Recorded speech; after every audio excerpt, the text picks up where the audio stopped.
Guys, कैसे हैं आप सब। आज फिर हम आए हैं नए इस वीडियो में नया टॉपिक लेकर, जो कि हमारा है क्रॉप टूल। तो आइए फोटोशॉप की सीरीज़ में हम सीखेंगे क्रॉप टूल। लेकिन इससे पहले यदि आपने हमारे पुरानी वीडियोस नहीं देखी है तो वो पहले आप चेकआउट कर लें। ठीक है फ्रेंड, तो चलिए चलते हैं टॉपिक की ओर और सीखते हैं क्रॉप टूल।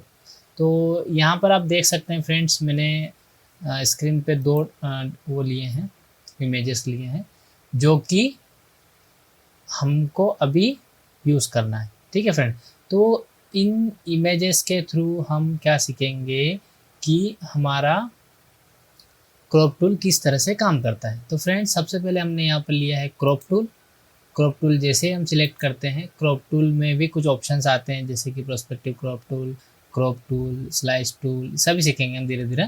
तो सबसे पहले हमने ले लिया क्रॉप टूल। अब देखिए फ्रेंड्स, यहाँ पर क्रॉप टूल का काम क्या होता है कि हमने जितने एरिया को सिलेक्ट करा है, देखिए आप स्क्रीन पे देख रहे हैं, जितने एरिया को हम सिलेक्ट कर रहे हैं वो एरिया यहाँ पर सिलेक्ट हो रहा है। देखो हो रहा है, ये देखो, ये इतना एरिया हमने ले लिया। अब ये एरिया यहाँ पर सिलेक्ट हो गया। अब इसको इंटर दबाएंगे तो ये इतना एरिया क्रॉप हो चुका है। ठीक है फ्रेंड्स, इससे पहले कि जैसा कि हर इमेज में आपको, हर वीडियो में आपको बताया जाता है कि कोई भी इमेज बाहर से आती है तो उसको सबसे पहले रास्टराइज करना पड़ता है। तो फ्रेंड, यहाँ पर हम इमेज को रास्टराइज करेंगे, और रास्टराइज करने के बाद हम जैसे देख रहे हैं, यहाँ पर हमने क्रॉप टूल का यूज़ देखा। अब सेकेंडरी स्टेप पे क्रॉप टूल के कुछ एडवांस फीचर में बता देता हूँ आपको। अभी हमने जो देखा वो यहाँ पर ऊपर की साइड आप देखिए, क्रॉप टूल का जो सिलेक्शन में देखिए यहाँ पर रेशियो पर सिलेक्ट था। ठीक है फ्रेंड्स, अब हम देख रहे हैं यहाँ पर रेशियो। अब रेशियो पे हमने सिलेक्ट करा। अब रेशियो में हम यहाँ पर यदि डालते हैं, सबसे पहले इस इमेज को कंट्रोल जेड करते हैं हम। ठीक है फ्रेंड, कंट्रोल जेड किया हमने, और अब यहाँ पर हम फिर से देखते हैं, ये देखिए यहाँ पर रेशियो हमने सिलेक्ट किया क्रॉप टूल में। यहाँ पर हम यदि डालते हैं 5 इंच और इधर डालते हैं 4 इंच। ठीक है फ्रेंड, तो ये देखिए, ये जो इमेज है ऑटोमेटिक 4x5 के एरिया में इसने सिलेक्शन ले लिया है, और ये कटने के लिए रेडी है। ये जैसे हमने इंटर दबाया, ये क्रॉप हो चुकी है। अब यहाँ पर ये क्रॉप हो चुकी है, इसको हम क्लियर करते हैं। क्लियर करने के बाद वापस से इसको कंट्रोल जेड करते हैं। इसका अगला ऑप्शन हम देखते हैं यहाँ पर WH एंड रिजोल्यूशन। अब इसका क्या मतलब होता है, विड्थ, हाइट एंड रिजोल्यूशन। अब इस पर हमने सेलेक्ट किया है, तो यहाँ पर देखिए विड्थ भी हम हमारे हिसाब से सिलेक्ट कर सकते हैं। विड्थ हम 5 डाल देते हैं, 5 इंच। हाइट हमने डाल दी 4 इंच। रिजोल्यूशन हमने 100 कर दिया, या फिर हमको यदि ज़्यादा करना है, जैसे हमको 200 करना है तो 200 कर दिया पिक्सल्स। ठीक है, ये डालने के बाद जैसे हम इंटर दबाएंगे, ये देखिए ये इमेज इसके लिए क्रॉप के लिए रेडी हो गई। ये देखो हमने क्रॉप किया, ये इमेज क्रॉप हो गई। दिख रहा है फ्रेंड्स, तो ये होता है इसका काम। अब इसको वापस से कंट्रोल जेड करते हैं। कंट्रोल जेड करने के बाद इसको जूमिंग थोड़ा कम करते हैं। ठीक है, ये देखिए, अब यहाँ पर थर्ड ऑप्शन हम लेते हैं ओरिजिनल रेशियो।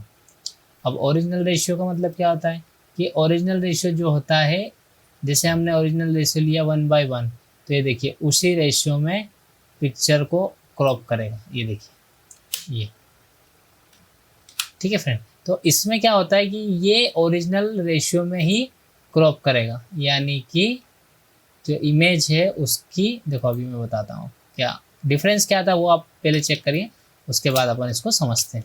देखिए, सबसे पहले हमने यहाँ पर जो इमेज लिया है, इसको देखते हैं। इस इमेज की साइज़ देखते हैं। इमेज में गए हम, यहाँ पर इमेज साइज देखिए हमने क्या है, 10x10 और 300 रेजोल्यूशन। ठीक है, अब इसको यदि हम क्रॉप टूल से यहाँ पर ओरिजिनल रेशियो में गए और इसको हमने इतना क्रॉप कर दिया, इंटर दबा दिया।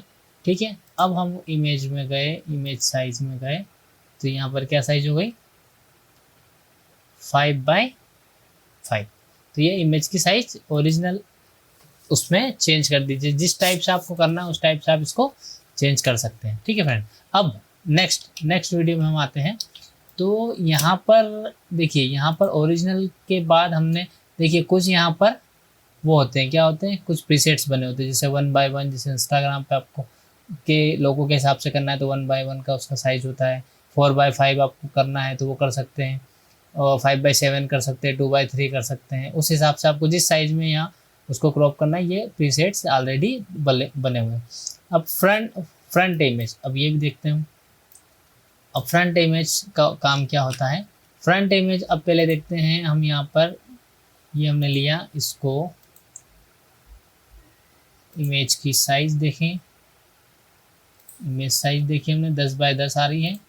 अब फ्रंट इमेज का सिलेक्शन लिया हमने और इसको इतना क्रॉप कर दिया, इंटर दबाया, फिर से इमेज में गए, साइज देखा हमने, देखिए इमेज की साइज वही है लेकिन एरिया हमारा क्रॉप हो चुका है। ये डिफरेंस आ रहा है आपको समझ में। अब फिर से इसको एक बार और दिखाता हूँ मैं आपको। देखिए फ्रेंड, ये इमेज की साइज अभी ये है ना। अब ये इमेज की जो साइज है, ये साइज हम अब इसको क्रॉप करेंगे, लेकिन हमको इमेज की क्वालिटी वही रखना है। तो क्या करेंगे हम, यहाँ पे फ्रंट इमेज करेंगे, इसको क्रॉप टूल से क्रॉप करेंगे और ये देखो ये किया, इसको ओके कर दिया, या फिर इंटर दबा सकते हैं, जो कुछ भी कर सकते हैं, ये आप कर सकते हैं। अब ये हो गया देखो, लेकिन अब इमेज की जो साइज 10 by 10 थी वही रहेगी। ये देखिए 10 by 10 इमेज की साइज वही है। तो इस चीज़ से आपको थोड़ा सा फील करना है, थोड़ा समझना है कि किस तरह से अपन इमेज को क्रॉप करना है। क्योंकि बहुत बार क्या होता है ना, इमेज क्रॉप करते हैं तो साइज उसके पिक्सल्स वगैरह कम हो जाते हैं, तो यहाँ पर क्वालिटी उसकी वही रहेगी। ठीक है फ्रेंड। अब अगला ऑप्शन हमारे पास आ रहा है, जैसे 4 by 5, 8 by 11, जैसे 8 by 11 जो होता है A4 की साइज़ होती है। A4 की साइज़ के हिसाब से हम लोग यदि करना चाह रहे हैं तो उस साइज़ से हम कर सकते हैं। यदि हमको जैसे ये है, अब हमको A4 साइज़ लेना है, यानी कि कोई प्रिंट करना है हमको A4 साइज़ पेपर, ये देखो A4 साइज़ आ गई। अब यहाँ से हम Ctrl+P करके इसको प्रिंट भी कर सकते हैं। ठीक है फ्रेंड, वापस से Ctrl+Z करते हैं, अगला ऑप्शन देखते हैं। यहाँ पर और भी प्रीसेट्स बने हुए हैं। अब देखिए यहाँ पर एक देखिए न्यू क्रॉप प्रीसेट करके लिखा हुआ है। ये क्या है, ये एक बहुत अच्छी चीज़ है। इसमें क्या होता है, न्यू क्रॉप प्रीसेट लिया है, यहाँ पर हम जो साइज़ रहेगी उस साइज़ के हिसाब से प्रीसेट बना सकते हैं। ठीक है फ्रेंड, तो ये ऑलरेडी बना हुआ है, तो इसको देखो यहाँ पर हम कुछ भी नाम डाल देते हैं, फोटो करके डाल देते हैं और ओके कर देते हैं। ये देखो ये जो साइज़ थी उस हिसाब से उसने प्रीसेट ले लिया।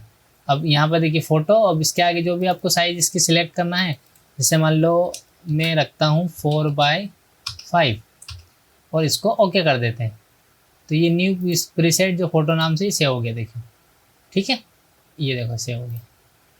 वो आया फ्रेंड समझ में। तो ये चीज़ यहाँ पर काम आती है। अब जैसे देखिए ये यहाँ पर स्ट्रेंथ, ये क्या काम आता है, अब ये भी मैं बता देता हूँ।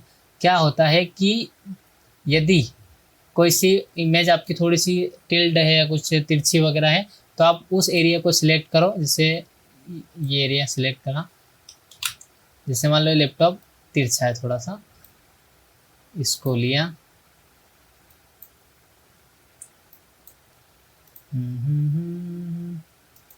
स्ट्रेंथ को लिया, अब इसको यहाँ से यहाँ पर थोड़ा सा इंटर दबा।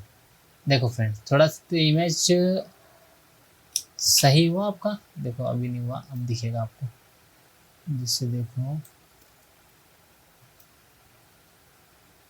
ये इतना एरिया लिया हमने, इसको लिया और इसको ऐसे कर दिया। ये देखो लैपटॉप सही हो गया, तिरछा था और वो क्लियर हो गया। तो इसका काम ये होता है। अब यहाँ पर एक चीज़ और इम्पोर्टेंट, बहुत इंपॉर्टेंट चीज़ बताना जा रहा हूँ फ्रेंड्स, थोड़ा ध्यान से देखिएगा। यहाँ पर देखिए डिलीट क्रॉप पिक्सल्स करके आ रहा है, तो ये इसका मतलब ये होता है कि जो डिलीट क्रॉप पिक्सल, अभी जो हमने क्रॉप किया है उसको डिलीट कर देगा, और इसको हटा देंगे तो ये पिक्सल्स को रखेगा। देखिए ये यहाँ पर जो साइड में जो पिक्सल्स आ रहे हैं ये हटा देगा, यदि आप उस पर से टिक हटा दोगे तो।